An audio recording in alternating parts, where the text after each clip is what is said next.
Hello everyone, हम लोग इस वीडियो में अबाव का नियम के अनुसार इलेक्ट्रॉनिक विन्यास करना सीखेंगे। सबसे पहले मैं बता दूं कि ये जो आप देख रहे हैं ये क्या है, कक्षक है। सबसे पहले 1s में इलेक्ट्रॉन भरेगा, फिर 2s में भरेगा। ये जो है इसमें कक्षकों की उपकोष की संख्या क्या है, 1s है। इसमें कितना होगा, L में यानी कि 2 में 2s 2p होगा, और m में m इज इक्वल टू 3 क्या है, ये कक्षक है, तो इसमें क्या भरेगा, 3s 3p और 3d भरेगा। तो मैं बता दूं कि s जो होगा, s सबसेल में अधिकतम कितने इलेक्ट्रॉन भरे जा सकते हैं, 2 इलेक्ट्रॉन भरे जा सकते हैं। और p में कितने इलेक्ट्रॉन भरे जाएंगे, ये 6 भरे जाएंगे। और d में भरे जाएंगे 10 इलेक्ट्रॉन। वहीं f में भरे जाएंगे वो 14 इलेक्ट्रॉन भरे जा सकते हैं। ठीक है, तो ये आप लोग देख रहे हैं, जो ये क्या है, कक्षक है। तो पहले कक्षक में 1s कक्षक होता है, और दूसरे कक्षक में 2s और 2p होता है, जबकि तीसरे में क्या होता है, 3s 3p और 3d होता है। इसी प्रकार चौथा अगर होगा तो चौथे में क्या होगा, 4s 4p 4d और 4f होगा। अब हम लोग ये समझ गए।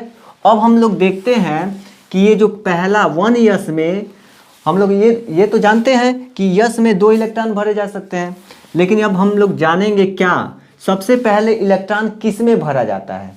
तो ये 1s में सबसे पहले इलेक्ट्रॉन भरेगा, उसके बाद से क्या होगा, उसके बाद से हम लोग इधर से यहाँ इसके तरफ जाएंगे। तो उसके बाद पहला 1s कक्षक में इलेक्ट्रॉन भरेगा, उसके बाद से क्या हो जाएगा, 2s में इलेक्ट्रॉन भरेगा। जब 2s में इलेक्ट्रॉन भर जाएंगे तो उसमें क्या होगा, उसके बाद से यहाँ से ये हम लोग इसमें जाएगा, क्या, 2p में इलेक्ट्रॉन भरेगा। जब 2p में कंप्लीट हो जाएगा उसके बाद से 3s में भरेगा।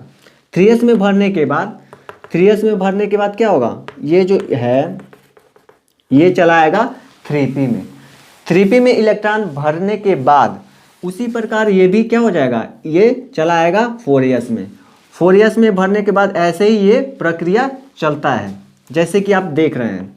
ये इधर से यहाँ पे जाएगा क्या, 3d में आप देख रहे हैं कि 4s के बाद क्या आना चाहिए, 4s के बाद आपको यहाँ पे 4p आना चाहिए, लेकिन क्या आया, 3d आया। कि किसके आधार पे आया, ये अबाव के नियम के आधार पे। ठीक है, तो ये कन्फ्यूजन आप लोग यहाँ पे मत होना, क्योंकि यहाँ पे 4s के बाद 4p नहीं आएगा, 3d आएगा। 4p नहीं आएगा, क्या आएगा, 3d आएगा, उसके बाद से 4p आता है। अब हम लोग क्या करते हैं, इसी प्रकार ये 5s में आएगा, 5s में जाने के बाद ये फिर से क्या आ जाता है, 4d में आ जाता है। इसी प्रकार ये प्रक्रिया चलता रहता है। तो हम लोग इतना तो जान गए। अब देखते हैं क्या एग्जाम्पल इसका देख सकते हैं। तो देखिए, मानिए कोई तत्व क्या है, कार्बन है, जो इसका परमाणु क्रमांक कितना होता है, 6 होता है। इसका परमाणु क्रमांक 6 होता है। तो क्या करेंगे, 1s में कितने इलेक्ट्रॉन भरे जा सकते हैं, यहाँ पे मैं लिख दे रहा हूँ, s में कितने, 2, p में कितने, 6, d में कितने, 10 और f में 14 भरे जा सकते हैं। तो 1s है, तो यहाँ पे कितने इलेक्ट्रॉन भरे जा सकते हैं, 2 1s। उसके बाद कितना है, 2s में कितने इलेक्ट्रॉन भरे जा सकते हैं, यस है, यस सबसेल है, तो 2 इलेक्ट्रॉन भरे जा सकते हैं। तो फिर क्या आएगा, 2s यहाँ पे देख रहे हैं, 2s के बाद यहाँ पे क्या आएगा, 2p आएगा। जब 2p आएगा तो 2p में यहाँ पे कितने इलेक्ट्रॉनों की आवश्यकता है, यहाँ पे 2 और 2 4 हो गया है, और इसमें परमाणु क्रमांक कितने हैं, 6 हैं। तो यहाँ पे क्या भरेंगे, 2 भरेंगे। तो ये हो गया इसका इलेक्ट्रॉनिक विन्यास। अब काउंटिंग करेंगे, 2 2 4 और 2 6 हो गया, ये कंप्लीट हो गया। उसी प्रकार हम लोग को क्या करना है, सोडियम का करना है। सोडियम का परमाणु क्रमांक 11 होता है। तो अब हम लोग देखेंगे क्या, इसमें 1s सबसेल में कितने इलेक्ट्रॉन अधिकतम भरे जा सकते हैं, 2 इलेक्ट्रॉन। 1s2 2s2 इसको 1s2 कहेंगे, पावर नहीं कहेंगे, पावर कहेंगे तो गलत हो जाएगा।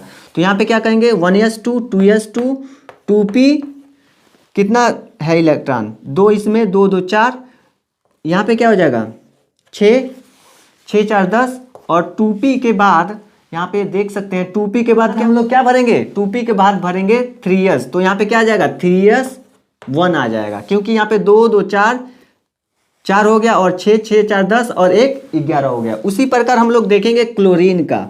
क्लोरीन का परमाणु क्रमांक जो होता है वो 17 होता है। परमाणु क्रमांक कितना होता है 17 होता है। तो हम लोग क्या करेंगे, इसका इलेक्ट्रॉनिक विन्यास करेंगे। यहाँ पे स्पेस का थोड़ा आवश्यकता था इसलिए मैंने इरेज कर दिया। यहाँ पे क्या हो जाएगा 17।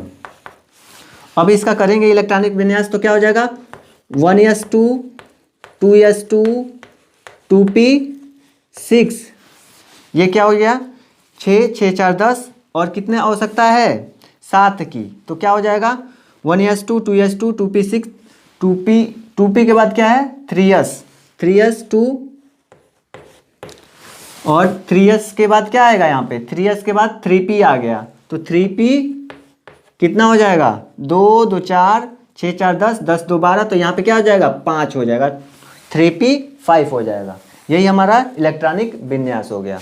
अगर आपको और भी इसमें एग्जाम्पल समझना है तो आप लोग इसका कर सकते हैं, नियान का कर सकते हैं, नियान का, फ्लोरीन का कर सकते हैं, ठीक है, ऑक्सीजन का कर सकते हैं।